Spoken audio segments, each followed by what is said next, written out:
Welcome to The Way the World Works, where the trusted team behind the Tuttle Twins books tackles current events, hot topics, and fun ideas to help your family find clarity in a world full of confusion. Hi, Connor. Hey, Brittany. So every year, Time Magazine does this big thing where they announce like their most important person of the year. And I think they have other people in it also who are like their supporting best people of the year. And this year was Taylor Swift. I think last year it may have been Elon Musk. At one year, it was Elon Musk. But this is like a big deal. People like wait for this. So I thought it would be fun for us to talk about some people who are our people of the year, who we would pick. And so yeah, I thought that would be a fun thing. And to kick it off, I always think Elon Musk should be the person of the year every year. So I put him at the top of my list again, and this year in particular, I love a good troll, Connor. I love Okay. somebody who just refuses to back down. And sometimes I don't know if Elon does the things he does to be a troll or because he's serious, but he changed the name of Twitter this year to X, which I'm not gonna lie to you, Connor, makes no sense at all. Same. I agree.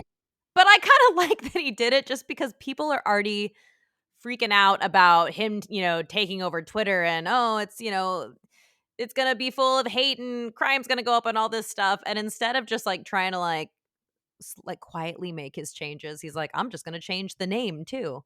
And Mm, there's something about that just, like, I admire the guts it takes to be that ridiculous. yeah. So Elon Musk is, always at the top of my list. He's once again at the top of my list. What I thought we could do kinda maybe go back and forth. So, Sure. if you would like to Yeah. contribute. But I think we talked about him a few episodes ago. Actually, I was going to say Javier Milei, but he might be on your list too. So, well, I just mentioned his name. I have I'll just one that's not on the list that I shared with you, so you can say either of them because I got okay. some So more. I will do Javier Milei. So we talked a little bit about him already for those of you who listen, but this guy is the first self-declared libertarian who became president of a country.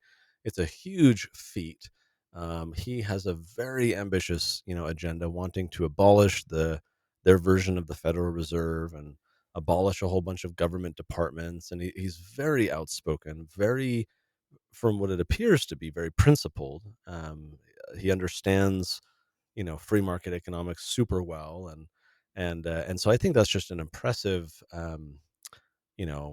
accomplishment to even have this happen at all. Again, like we talked about in that episode, I don't know how effective he'll ultimately be. Time will tell, but it's a huge accomplishment nonetheless. And so, given that this is the first time, I mean, you might say that like Thomas Jefferson, right, or somebody like that who was, really libertarian leaning could qualify. But at least in modern history, when everyone is just kind of a statist and a progressive and a technocrat, meaning they just love using the government to manage people, it's such a refreshing breath of fresh air to have someone like him on the national stage who can, as I mentioned in our episode about him, who can use kind of the his microphone or the pulpit to broadcast these ideas of liberty to an even broader number of people. So I would have him on our list.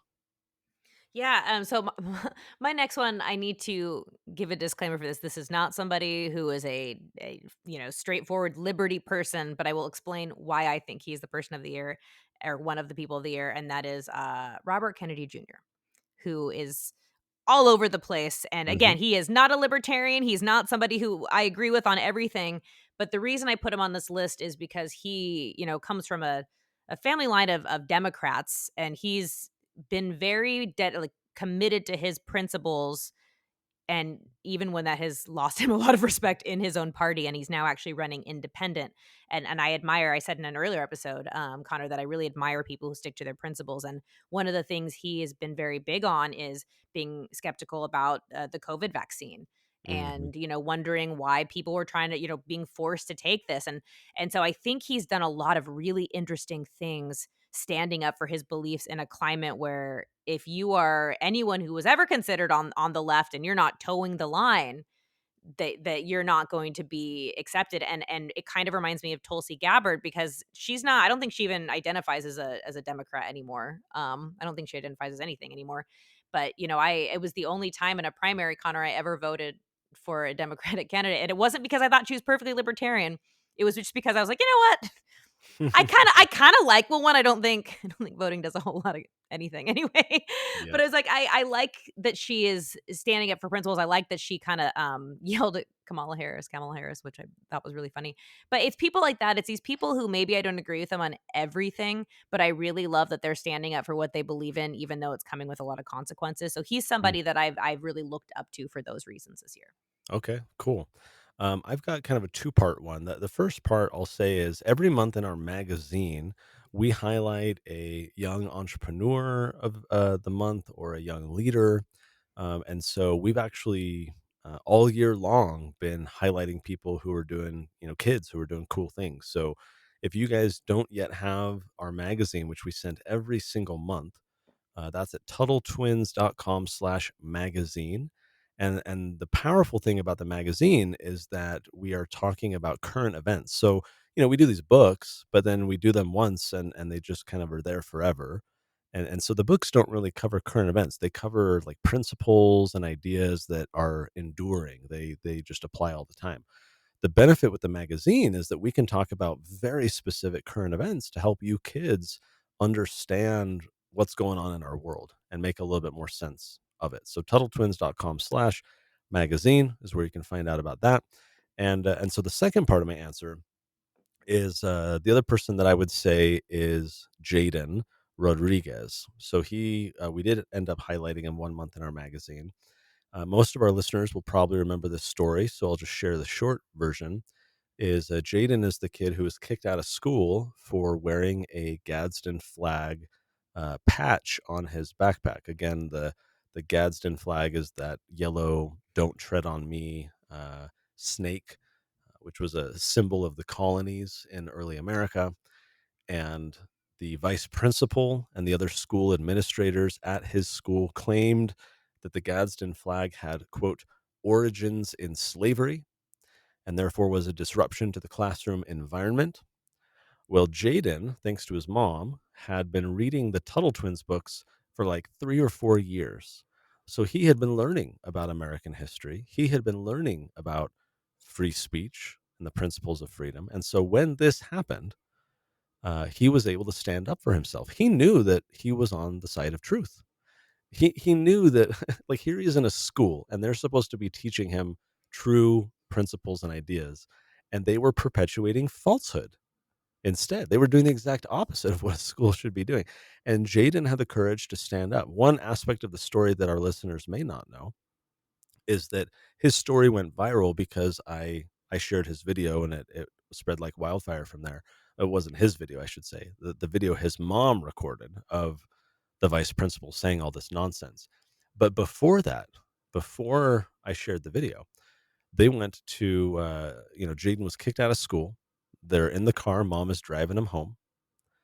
And Jaden says, "Hey mom, in one of the Tuttle twins books, when the twins had a problem, they got the media involved." And he was referencing the food truck fiasco, which is that's where that story comes in. And he says, "Do you think we could get the media involved?" And so Jaden's mom literally makes a beeline over to the local TV station. Jaden gets out of the car. He walks up to the front door, had like one of those little security camera doorbell things. He rings the doorbell and he says, "Hey, I'm Jaden. This happened to me. I'd like to talk to a reporter." No one would come talk to him. And so then, they're driving home that night. What do we do? How do I stand up for myself? And that's when his mom said, "Well, I could message Connor and see if he has ideas." And so she messaged me on Twitter, formerly Twitter, now X. I'm going to call it Twitter forever. Um, and she sent me a message. She sent me the video, and I was like, I watched it. I was like, "Oh my gosh, this thing is totally going viral." And the next morning, with her permission and consent, I posted it, and the rest is history. But to me, Jaden is such an inspirational example because he was learning about these ideas, he was learning the truth, and then when he was presented with an opportunity to do something about it, he stood up in a sit down world. What do I mean by that? In our world today, most people quote unquote sit down. They'll just do what they're told. Look at COVID with all the masks and everything. Most people, even if they don't like it, even if they disagree with it, they'll go along with what they're told by those in authority. It's a sit down world. And I think we need more people who will stand up for what's right in a sit down world, even if there's negative consequences, even if you get kicked out of school like Jaden did, or even if you get kicked off of Twitter like, many doctors did when they were opposing the, vaccine and whatever, right? Standing up for truth, even if there's consequences, I think is super powerful. And so Jaden to me is an inspirational example. Like he ended up, because of us sharing the video and all the pressure that brought on the school, they reversed their decision the next day and, let him back in and he kept wearing his patch. So he won, but even if he had been permanently kicked out of school, even if the consequences had been more severe, here's an impressive kid who was willing to stand up and do what was right because he knew that he was on the side of truth. So it's fun to think through, the Elon Musks and the Javier Malays and these, Jaden and these people that we've been talking about. What maybe I want to leave in parting, Brittany, with our Mhm. audience is that ultimately we're doing what we do with the Tuttle twins because we believe that every kid can be, a person of the year. Every kid A is, hero, so to speak. yeah, a hero in their own journey. If you're familiar with the concept of the hero's journey, which I believe we've talked about before. So many times because it's my favorite thing. Yeah, so everyone's on their own path of life. Everyone has their own goals. Everyone has their own future, their destiny, whatever you want to call it. And every person is a hero on that journey. And we want to support you. And you, each of you kids listening and the parents, you're each amazing people with a ton of potential and a ton of talent and curiosity to learn. And who knows what you're going to be in the future? Who knows what you're going to grow up to become? And, pretty soon in the future, we'll be sharing your story on this podcast or in our magazine, and we'll be able to highlight your story. But everyone has that potential. So what we're trying to do with the Tuttle twins is, plant these seeds, if you will, just spread this knowledge because I believe that there's so much power when we're teaching young people and they can use these ideas and apply these ideas in the future. And Brittany, we've talked about Ron Paul a lot of times, and years. It's been a couple years since we had him on the podcast, but he when I asked him a question, he had his presidential campaign, and then it wound down. He ended it, and all these young people who were supporting him were like, "What do we do? What's next?" What it was the Ron Paul revolution, right? What's next for the revolution? And so on the podcast, when we were talking to him, he's like, "Connor, I never would have imagined telling anybody, hey, someone should go write kids' books to teach these ideas, right? Like that's my path. That wasn't his path. It's my journey." And so I found that journey with Elijah's help later in life, the two of us now doing this and he never could have foreseen it. So with all of you listening, who knows what the future has in store for you? You are your own person of the year, right? Especially as we head into 2024. I think it's super important to just think through how each of you can set awesome goals, try to do amazing things, make our world a better place, make your family even better next year than it was this year. I think we all have that potential. It's not about the Elon Musks or the special people that should get all the attention, right? You deserve attention. You have potential. We want to be there to support you. So keep reading the Tuttle Twins books and the magazine and watching the cartoon. We want to be there to educate you, empower you, help you become amazing people.